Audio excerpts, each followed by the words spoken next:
ഇന്ന് BJP തിരുവനന്തപുരം നഗരസഭയിൽ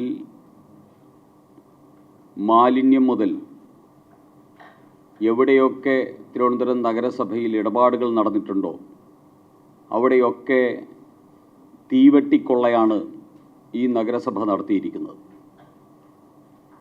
ഈ കഴിഞ്ഞ 10 വർഷത്തിനുള്ളിൽ ഏകദേശം 20,000 കോടി രൂപയുടെ കരാറുകളുമായി ബന്ധപ്പെട്ട തട്ടിപ്പാണ് ഈ നഗരസഭ നടത്തിയിട്ടുള്ളത്. അതിൻ്റെ ഒരു മേഖലയും കൂടി ആണ് ഇന്ന് തെളിവുകൾ സഹിതം ഞങ്ങളിവിടെ പറയാൻ ആഗ്രഹിക്കുന്നത്. ഇത് തിരുവനന്തപുരം നഗരസഭ ഒരു ഫ്ലാഗ്ഷിപ്പ് പദ്ധതി എന്ന നിലയിൽ ഇവിടെ നടപ്പാക്കിയ ഫൈബർ ടു ഹോം എന്ന് പറയുന്ന പദ്ധതിയാണ്. റിലയൻസിൻ്റെ റിലയൻസ് ജിയോയും ആയി ചേർന്ന് തിരുവനന്തപുരം നഗരത്തിൽ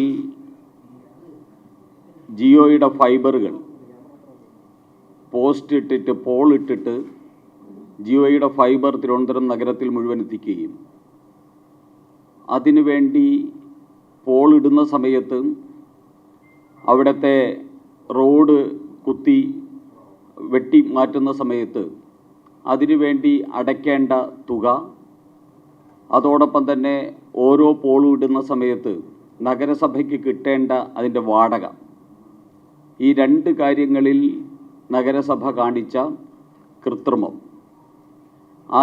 അതിൽ കാണിച്ച വെട്ടിപ്പ്, ഇതാണ് ഇന്നത്തെ വിഷയം.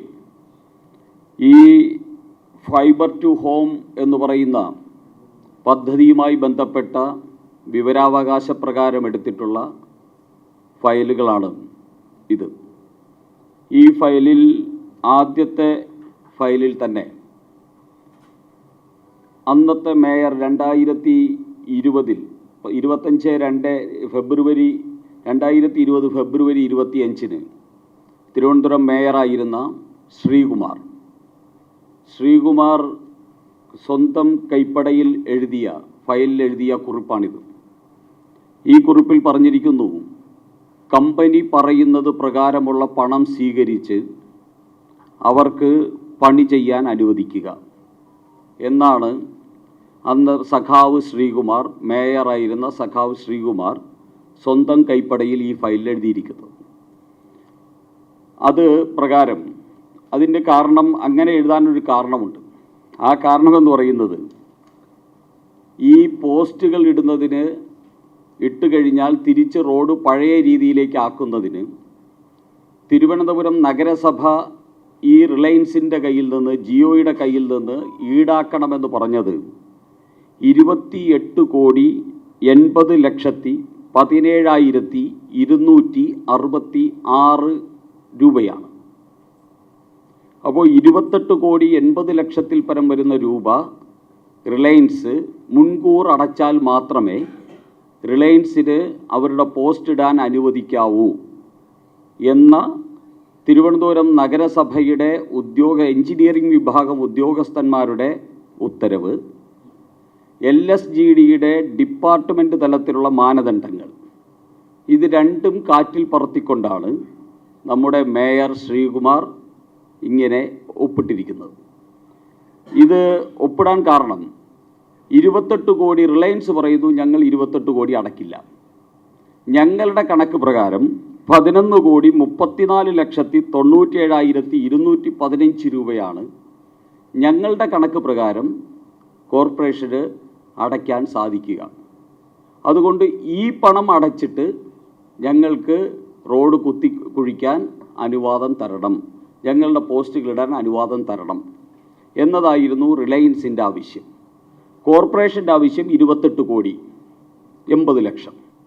അപ്പോൾ കോർപ്പറേഷൻ്റെ മേയർ നോട്ട് എഴുതിയിരിക്കുന്നത് കമ്പനി പറയുന്ന, അതായത് റിലയൻസ് മുതലാളി പറയുന്ന, റിലയൻസ് കമ്പനി പറയുന്ന പണം സ്വീകരിച്ചുകൊണ്ട് അനുവദിക്കുക എന്ന് മേയർ എഴുതി വച്ചിരിക്കുന്നത് കോർപ്പറേഷനെ സഹായിക്കാനാണോ അതോ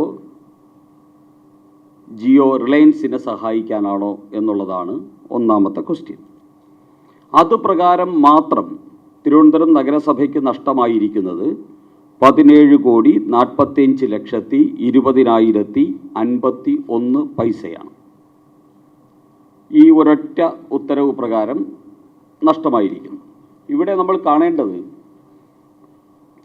ഈ ഫയല് ഇതിൻ്റെ തുക പൂർണ്ണമായിട്ടും അടച്ചാലേ റിലയൻസിനെ പോസ്റ്റ് ഇടാൻ അനുവദിക്കാവൂ എന്ന എഞ്ചിനീയറിംഗ് വിഭാഗത്തിൻ്റെ ഉത്തരവാണ്. ആ ഉത്തരവ് മറികടന്നുകൊണ്ട് അത് കാറ്റിൽ പറത്തിക്കൊണ്ടാണ് മേയർ 11 കോടി രൂപ അടപ്പിച്ചിട്ട് അനുവാദം കൊടുത്തത്.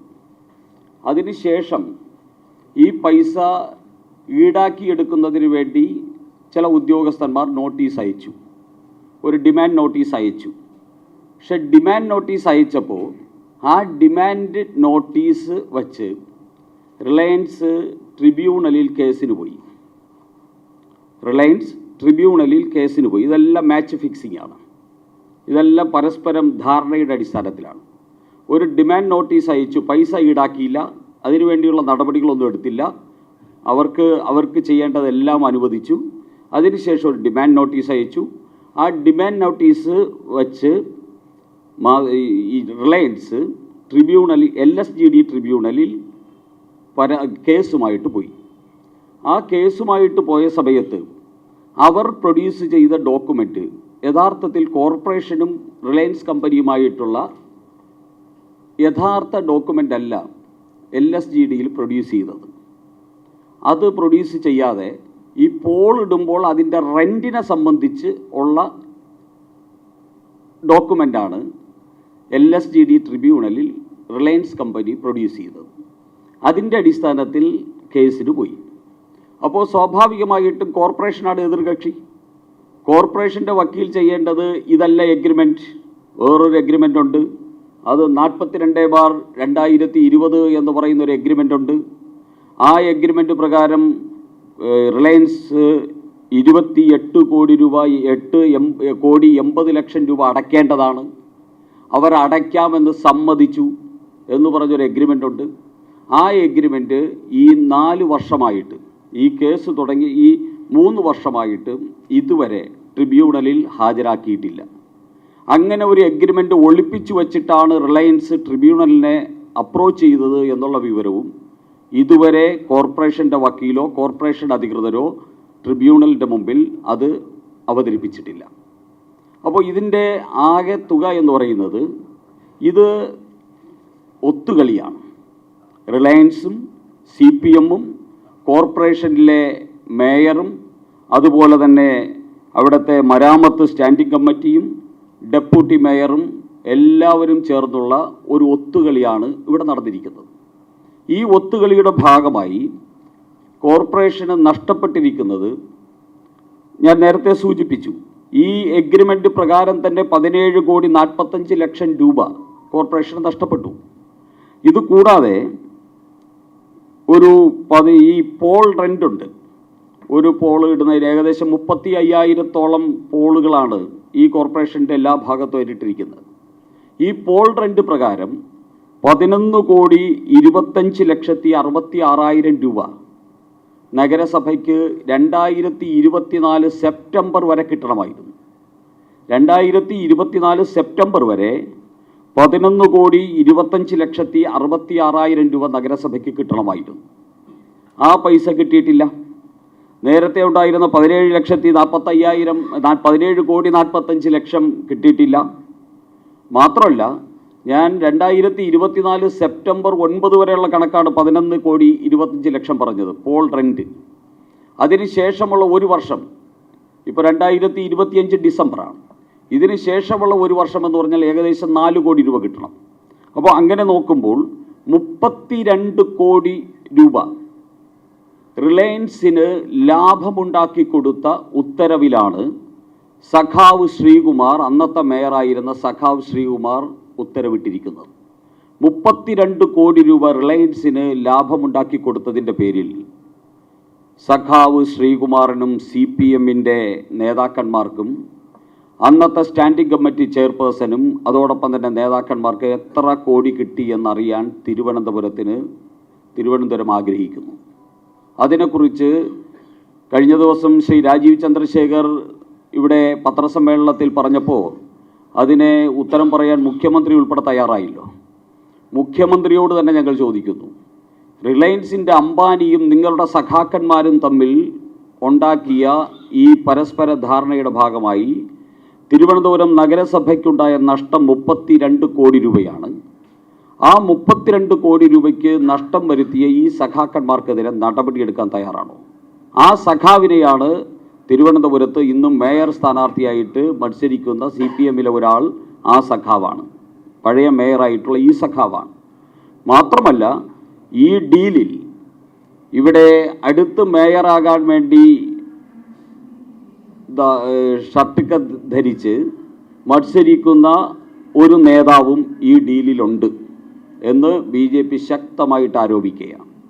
ഏകദേശം 4-5 കോടി രൂപ ഇതിൻ്റെ പേരിൽ റിലയൻസിൻ്റെ കയ്യിൽ നിന്ന് CPM നേതാക്കന്മാർ വാങ്ങിയിട്ടുണ്ട്. അതുകൊണ്ടാണ് 32 കോടി രൂപ തിരുവനന്തപുരം നഗരസഭയ്ക്ക് നഷ്ടം വന്നിരിക്കുന്നത്. ഇത് ഈ കൂട്ടരിൽ നിന്ന് ഈടാക്കിയെടുക്കാൻ വേണ്ടിയുള്ള നടപടികളുമായിട്ട് മുന്നോട്ട് പോകണം. ഇത് തിരുവനന്തപുരത്തിനോട് കാണിച്ച മറ്റൊരു ചതിയാണ്, വഞ്ചനയാണ്. മാലിന്യം മുതൽ ഫൈബർ കേബിൾ വരെയുള്ള ഏത് കാര്യത്തിൽ തൊട്ടാലും കൊള്ള മാത്രം നടത്തിയ ഒരു ഭരണകൂടമാണ് തിരുവനന്തപുരം ഭരണകൂടം. അതിൻ്റെ അവസാനത്തെ തെളിവാണ് ഇത്. അവസാനത്തെ തെളിവാണ് ഇതെന്ന് പറയുമ്പോൾ നാളെ ഇലക്ഷനാണ്. നാളെ കഴിഞ്ഞാൽ ഇലക്ഷനാണ്. ഞങ്ങൾക്ക് ഇനി നാളെ കഴിഞ്ഞ് വീണ്ടും തെളിവുകളുമായിട്ട് നാളെ വരാൻ പറ്റില്ല. പക്ഷേ തെളിവുകൾ ഇപ്പോൾ വന്നിട്ടുള്ളതിൻ്റെ അവസാനത്തെ തെളിവാണിത്. ഇനിയും ആയിരക്കണക്കിന് കോടി രൂപയുടെ തെളിവുകളുമായിട്ട് BJP തുടർന്നും വരും. അതുകൊണ്ട് ഞങ്ങൾക്ക് തിരുവനന്തപുരം നഗരത്തിലെ ജനങ്ങളോട് പറയാനുള്ളത്, ഈ അഴിമതി, സമ്പൂർണ്ണ അഴിമതിവൽക്കരിക്കപ്പെട്ട ഈ CPMൻ്റെ നേതൃത്വത്തിലുള്ള തിരുവനന്തപുരം നഗരസഭയെ ചവിട്ടി പുറത്താക്കാതിരുന്നാൽ തിരുവനന്തപുരം നശിച്ചു പോകും. തിരുവനന്തപുരത്തെ നശിപ്പിക്കും. അതുകൊണ്ട് ഈ അഴിമതി ഭരണകൂടത്തിനെതിരായി ഇവിടുത്തെ ജനങ്ങൾ വിധി എഴുതണമെന്നാണ് രേഖകൾ സഹിതം ഭാരതീയ ജനതാ പാർട്ടി പ്രബുദ്ധരായിട്ടുള്ള തിരുവനന്തപുരം നഗരത്തിലെ ജനങ്ങളോട് പറയുന്നത്. അതിനെ സംബന്ധിച്ചുള്ള ഡീറ്റെയിൽസ്, രേഖകൾ ഉൾപ്പെടെയുള്ള ഡീറ്റെയിൽസ് വീഡിയോയിൽ കാണും.